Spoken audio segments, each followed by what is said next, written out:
I sent 5 soil samples to the lab last month, and when I got the results back, I honestly sat there staring at my computer screen for a good 20 minutes just processing what I was looking at. 3 years of data, 5 different fertilizer treatments, and the numbers told a story I really wasn't prepared to see. My control plot, the one where I'd been using compost and organic amendments, looked fantastic, but the plots where I'd been using certain synthetic fertilizers, completely different story. Now, before anyone thinks this is going to be some anti-fertilizer rant, let me be clear. I've used synthetic fertilizers for years. I've recommended them. I've defended them in comment sections. But what the lab results showed me is that not all fertilizers are created equal, and some of them had done serious, measurable damage to my soil structure that's going to take years to fix. The first fertilizer that absolutely destroyed my soil was ammonium sulfate. I'd been using it heavily in one section of my vegetable garden because it's cheap, it's effective, and it gives you that quick nitrogen boost that makes plants explode with growth. And yeah, my tomatoes looked incredible for about 6 weeks. But here's what the lab results showed. The electrical conductivity in that plot was through the roof, which is a measure of salt concentration in the soil. We're talking readings that indicated severe salt accumulation. The soil pH had dropped significantly, way more acidic than it should be, and the worst part, the biological activity markers were basically flatlined compared to my control plot. What happens with ammonium sulfate is that when it breaks down, it releases hydrogen ions that acidify the soil. That's actually how it works to deliver nitrogen. But with repeated applications, especially at the rates I was using, you get this cumulative acidification effect. The salts build up because they don't wash away as easily as you'd think, especially in heavier soils like mine. And those salts are absolutely brutal on soil microorganisms. The beneficial bacteria and fungi that create soil structure by producing sticky substances that bind soil particles together, they can't survive in that high salt environment. The second fertilizer on my list is straight urea. Now, I know urea is probably the most common nitrogen fertilizer in the world, and I'm not saying nobody should ever use it. But in my soil, with my application rates, it caused problems I'm still dealing with. The lab results showed significantly reduced aggregate stability in the urea plot compared to the control. Aggregate stability is basically a measure of how well your soil particles clump together into those nice, crumbly structures that hold water and air. When that breaks down, you get compaction, you get poor drainage, you get all the problems that make gardening frustrating. The issue with urea is that it converts to ammonia in the soil, and that conversion process can create localized zones of extremely high pH right around where the fertilizer granules land. This pH spike can be severe enough to kill microorganisms in those zones. Then, as the ammonia converts further to nitrate, you get acidification. So you're hitting the soil biology with a double whammy, alkaline shock followed by acid conditions, and with each application cycle, you're reducing the microbial populations that build and maintain soil structure.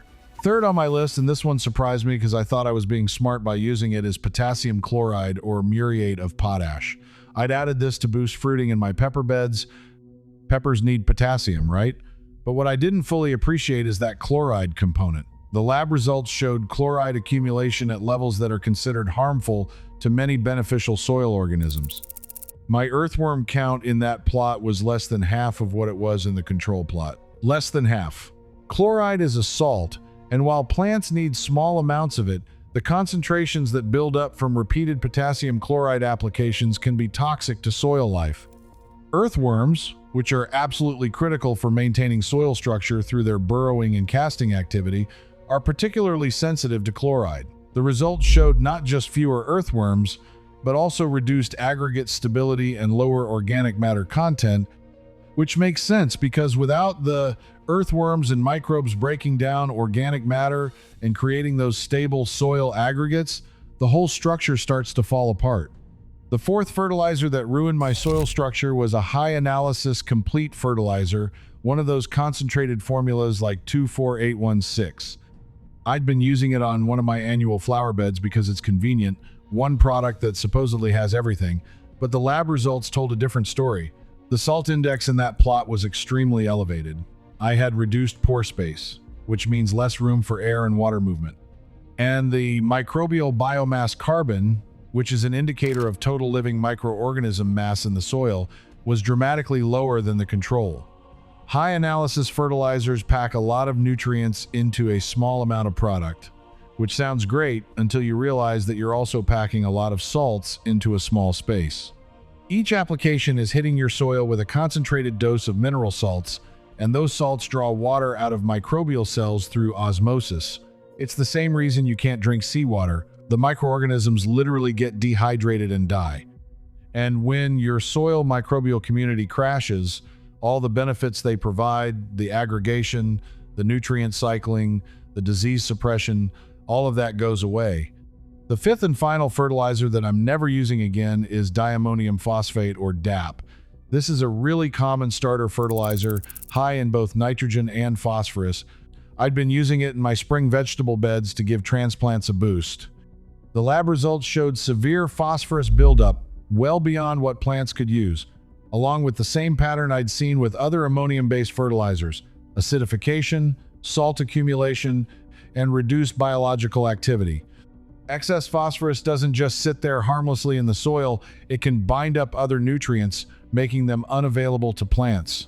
It can disrupt mycorrhizal fungi, which are critical for plant health and for creating stable soil structure through their hyphal networks. And the ammonium component brings all the same problems I talked about earlier: acidification and microbial decline. The combination meant that this plot had some of the worst aggregate stability numbers of all my test plots. Now, here's what really bothers me about all this. The plant growth in these plots looked fine, at least initially. Some of them looked better than fine. But underneath that surface success, the soil was falling apart, the structure was degrading, the biology was dying off. And that's not something you notice until it becomes a serious problem, until you're dealing with compaction and drainage issues and plants that struggle despite fertilization. The control plot that just got compost and occasional organic amendments? The lab results showed stable pH, low salt levels, high biological activity, excellent aggregate stability, and good nutrient levels. Not the crazy high numbers you see right after synthetic fertilizer application, but steady, balanced levels that the soil biological community was actively managing. I'm not here to tell anyone they should never use synthetic fertilizers, but what I learned from this experiment is that the type of fertilizer matters enormously, and the long-term effects on soil structure are real and measurable. Those 5 fertilizers: ammonium sulfate, urea, potassium chloride, high analysis, complete fertilizers, and diammonium phosphate, they might give you short-term results, but in my soil, they cause permanent damage that I'm going to spend the next several years trying to fix through intensive composting and cover cropping. If you're using any of these products, I'd strongly encourage you to get a soil test done, not just a basic nutrient test, but one that includes salt levels and biological indicators if possible. Know what's happening in your soil before it becomes a problem you can see.